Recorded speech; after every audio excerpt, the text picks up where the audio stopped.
Assalamualaikum warahmatullahi wabarakatuh. Rekan-rekan sekalian, kembali kita berjumpa di uh, Jejak Semesta 65 Channel. Saya berharap bahwa kita semua dalam keadaan sehat dan dapat menjalankan aktivitas kita sehari-hari dengan sebaik-baiknya. Terutama pada bulan Ramadan ini kita dapat menjalankan ibadah puasa bagi kaum muslimin dengan tekun dan tulus hanya semata-mata kepada Allah, berbakti kepada Allah Subhanahu wa taala. Kawan-kawan sekalian, kali ini kita akan menyampaikan atau membacakan sebuah risalah dari Imam Ibnu Arabi, Syekh Akbar Mahyuddin Ibnu Arabi, di dalam kitab Futuhat Al-Makkiyah jilid ketiga, yaitu berkaitan masalah Nabi Khidir dalam pandangan Syekh Ibnu Arabi. Baiklah kawan-kawan sekalian, kita langsung bacakan uraian beliau. Beliau memulai dengan kalimat ketahuilah bahwa semoga Allah Subhanahu wa taala menolong dan menguatkanmu.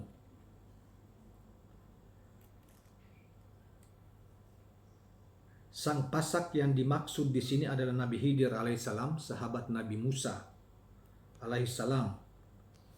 Allah Subhanahu wa taala memanjatkan usia beliau hingga saat ini. Aku pernah bertemu dengan orang-orang yang pernah melihatnya, dan aku sendiri secara tersengaja pernah mengalami hal yang menakjubkan dengannya, maksudnya dengan Nabi Khidir alaihissalam. Saat itu antara aku dan Syekh Abu Abbas Al-Urabi radhiyallahu anhu terdapat perbedaan pendapat tentang seorang yang kemunculannya pernah diceritakan oleh Rasulullah Sallallahu Alaihi Wasallam. Seorang yang ku kenal nama Syekh mengatakan bahwa ia adalah si Fulan bin Fulan. Ia menyebutkan seorang yang ku kenal namanya. Aku belum pernah bertemu secara langsung dengannya, tapi aku pernah bertemu dengan saudara sepupunya. Mungkin ada sedikit keraguan di dalam diriku tentang hal itu, dan aku tidak bisa menerima sepenuhnya perkataan Syekh tersebut. Karena aku tahu benar berdasarkan basyirah. Basyirah adalah penglihatan batin. Perihal orang yang sedang beliau bicarakan, dan tak diragukan lagi bahwa pilihan beliau mengarah pada orang-orang itu. Tetapi tanpa kusadari, kelakuanku itu telah menyinggung hatinya, karena saat itu aku masih baru memasuki jalan spiritual. Maksudnya yang dimaksud baru memasuki jalan spiritual adalah Syekh Mahyuddin Ibnu Arabi. Kemudian aku meninggalkan beliau pulang ke rumahku. Di tengah perjalanan aku berjumpa dengan seorang yang tak aku kenal. Ia lebih dahulu mengucapkan salam kepadaku dengan salam yang penuh rasa cinta dan kasih sayang. Orang itu berkata kepadaku, "Wahai Muhammad, benarkah perkataan Syekh Abul Abbas Al-Abbas tentang si Fulan?" Lalu ia menyebutkan nama orang yang disinggung oleh Syekh Abu Abbas Al-Urabi tadi. Kukatakan kepadanya, "Baik." Karena aku menangkap apa maksud orang itu. Saat itu juga aku kembali menghadap Syekh untuk menceritakan apa yang telah terjadi. Saat baru memasuki ruangannya, beliau berkata kepadaku, "Hai Abu Abdillah, apakah setiap kali aku mengatakan sesuatu yang benakmu tak bisa menerimanya, aku harus meminta hadir untuk menemuimu dan mengatakan, benarkanlah perkataan si Fulan kepadamu?" Haruskah seperti itu setiap kali engkau meragukan sebuah persoalan yang kau dengar dariku? Lalu kukatakan kepadanya, sesungguhnya pintu tobat senantiasa terbuka. Beliau menyahut, dan pertobatan telah diterima. Maka tahulah aku bahwa orang yang menemuiku tadi adalah Nabi Khidir alaihissalam. Dan tentunya aku bertanya kepada Syekh memastikan tentangnya, apakah orang itu adalah Khidir? Beliau menjawab, benar, orang itu adalah Khidir. Kejadian serupa terjadi lagi kepadaku ketika sedang berada di kota Marsa, El Marsa di Tunisia. Saat itu aku sedang berada di palka sebuah kapal di tengah laut. Perutku terasa sakit sekali, sementara penumpang kapal yang lain sedang tertidur. Lalu aku bangun dan berdiri di samping kapal sembari memandang ke lautan. Dari kejauhan aku melihat ada seorang di bawah sinar rembulan. Kala itu bulan sedang purnama, orang itu berjalan di atas air hingga sampai kepadaku. Ia berdiri di dekatku dan mengangkat satu kakinya sambil bertopang pada kaki yang lain. Kulihat bagian bawah kaki yang ia angkat tidak basah sedikit pun oleh air, lalu ia bertopang pada kaki itu dan mengangkat kaki yang lain. Kulihat kaki yang lain juga tidak tersentuh air. Kemudian ia menyampaikan kepadaku perkataannya, lalu mengucapkan salam dan pergi menuju sebuah menara pengawas di tepi pantai di atas sebuah bukit yang berjarak lebih dari 2 mil dari tempat kami berdiri. Ia menempuh jarak itu hanya dengan 2 atau 3 langkah, dan aku bisa mendengar suaranya bertasbih mengagungkan Allah Subhanahu wa taala di atas menara tersebut. Kemungkinan ia hendak menemui Syekh kami Jarrah bin Hamis al-Kinani radhiyallahu anhu, salah seorang pemimpin kaum ahli Allah atau ahlullah yang tinggal di kota Marsa Aidun. Aku mengunjungi beliau sehari sebelum malam itu. Sesampainya aku di kota tujuanku, aku bertemu dengan seorang lelaki saleh. Ia bertanya kepadaku, bagaimana keadaanmu semalam di atas kapal bersama Khidir alaihissalam? Apa yang ia katakan padamu dan apa yang kau katakan padanya? Selang beberapa waktu aku keluar berjalan-jalan di tepi pantai, pesisir lautan lepas. Saat itu aku sedang bersama seorang lelaki yang mengingkari dan tidak percaya akan adanya hal-hal luar biasa yang dilakukan oleh orang-orang saleh. Lalu aku dan temanku itu memasuki sebuah masjid yang sudah reot, maksudnya sudah rusak, dan ditinggalkan orang untuk melaksanakan sholat zuhur. Tiba-tiba ada sekelompok orang,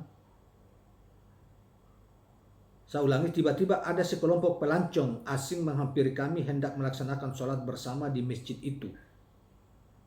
Di antara mereka ada lelaki yang berbincang denganku di laut tadi, yang dikatakan bahwa ia adalah Nabi Khidir alaihissalam.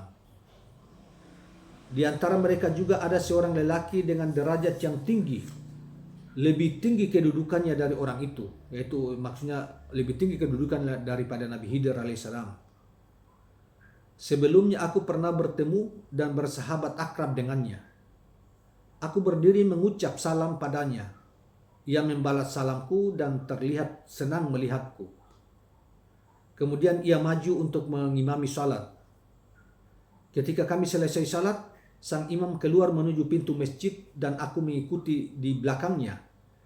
Pintu masjid itu ada di sebelah barat, menghadap ke lautan lepas di sebuah tempat bernama Bakkah. Aku berdiri sambil berbincang dengannya di pintu masjid tersebut. Tiba-tiba lelaki yang kusebutkan sebagai Nabi Khidir alaihissalam tadi mengambil tikar kecil dari mihrab masjid dan menggelarnya di udara setinggi sekitar 7 hasta dari permukaan bumi. Kemudian ia berdiri di atas tikar itu melaksanakan sholat sunnah. Lalu aku berkata pada teman bicaraku tadi, tidakkah kau lihat apa yang dilakukan orang itu? Ia berkata, pergilah dan tanyakan padanya. Aku meninggalkan temanku itu dan menghampiri orang tersebut. Setelah ia selesai dari sholatnya, aku mengucap salam padanya dan menyitir sebuah syair gubahanku sendiri.